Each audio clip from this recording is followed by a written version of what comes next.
Welcome to Jas simple cooking. இன்றைக்கி நம்ம பார்க்க போகிற ரெசிபி ரவா உப்மா. இந்த வீடியோ உங்களுக்கு பிடிச்சிருந்தா லைக் பண்ணுங்கள், ஷேர் பண்ணுங்கள், மறக்காமல் சப்ஸ்கிரைப் பண்ணுங்கள். உப்மா பண்ணுறதுக்காக முதல்ல ஸ்டவ் ஆன் பண்ணி ஒரு கடாயை வச்சுக்கோங்க. அதில் ஒரு கப் ரவை சேர்த்துக்கோங்க. சேர்த்துட்டு ரவை நல்லா நிறம் மாறுற வரைக்கும் வறுத்தெடுத்துடலாம். மிதமான சூடில் ஒரு 5லேருந்து 6 நிமிஷம் நல்லா வறுத்துடலாம். இப்போது ரவை நல்லா வறுபட்டு நல்லா நிறம் மாறி வந்திருக்கு. இப்போது இதை வேறொரு பாத்திரத்தில் எடுத்து வச்சிடலாம். இப்போ எடுத்து வச்சாச்சு. இப்போ இது சைடில் இருக்கட்டும்.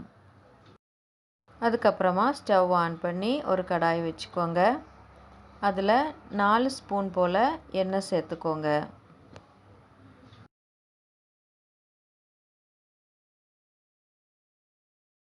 எண்ணெய் சூடானதும் அதில் 1/2 ஸ்பூன் கடுகு சேர்த்துக்கோங்க.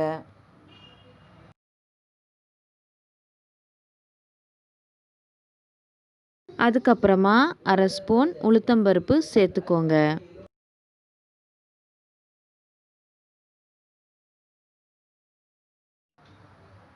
ஒரு ஸ்பூன் கடலைப்பருப்பு சேர்த்துட்டு நல்லா கலந்து விட்டுக்கோங்க.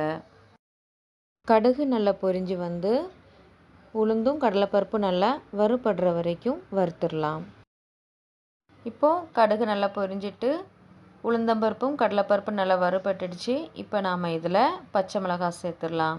நான் இங்கே ஒரு பச்சை மிளகாய் சின்னதாக கட் பண்ணி சேர்த்துருக்கேன். சேர்த்துட்டு நல்லா வதக்கிக்கோங்க. இப்போ இதில் ஒரு சின்ன துண்டு இஞ்சி சின்னதாக கட் பண்ணி சேர்த்துருக்கேன்.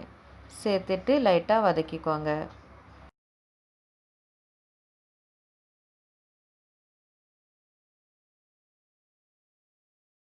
அதுக்கப்புறமா இதில் வெங்காயம் சேர்த்துடலாம். நான் ஒரு பெரிய சைஸ் வெங்காயத்தோட பாதி போல் சேர்த்துருக்கேன்.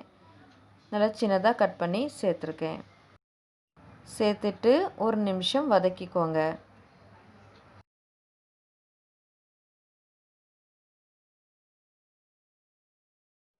இப்போ ஒரு நிமிஷம் நல்லா வதக்குனதுக்கப்புறமா இப்போ இதில் கேரட் சேர்த்துடலாம். நான் ஒரு சின்ன சைஸ் கேரட்டு சின்னதாக கட் பண்ணி சேர்த்துருக்கேன்.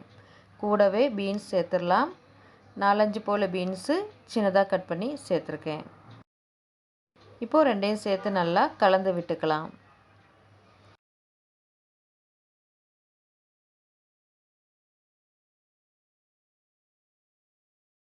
இப்போது இதில் கொஞ்சம் உப்பு சேர்த்துக்கலாம்.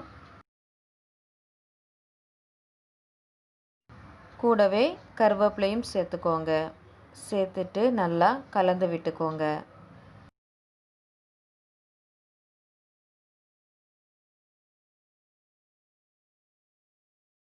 நல்லா கலந்து விட்டதுக்கப்புறமா இப்போ இதில் கொஞ்சம் மஞ்சள் தூள் சேர்த்துக்கலாம். 1/4 ஸ்பூனுக்கும் கம்மியாக மஞ்சள் தூள் சேர்த்துக்கோங்க.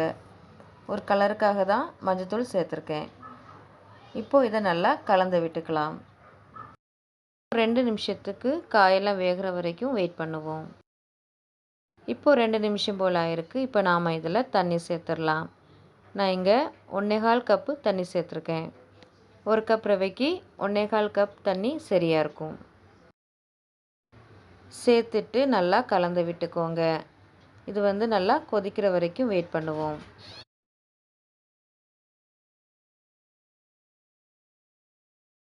இப்போ இது நல்லா கொதிக்க ஆரம்பிச்சிட்டு இப்போ இதில் உப்பு சேர்த்துக்கலாம். நம்ம காய் வதக்கும் போது உப்பு சேர்த்துருந்தோம், அதனால் பார்த்து சேர்த்துக்கோங்க.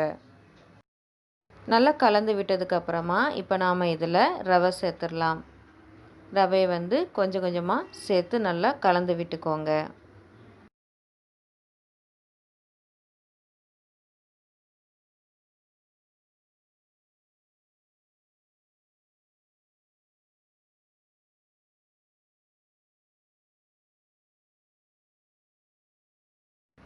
ரவை சேர்த்து நல்லா கலந்து விட்டதுக்கப்புறமா இப்போ நாம் இதில் 1 கப் துருவின தேங்காய் சேர்த்துடலாம்.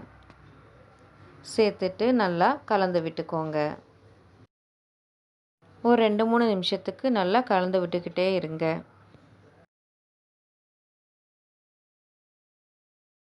2-3 நிமிஷம் நல்லா கலந்து விட்டதுக்கப்புறமா நம்ம ஸ்டவ்வை ஆஃப் பண்ணிடலாம். அவ்வளோதான், நம்ம உப்புமா ரெடி ஆயிட்டு. நல்லா உதிரி உதிரியாக வந்திருக்கு. தேங்க்ஸ் ஃபார் வாட்சிங்.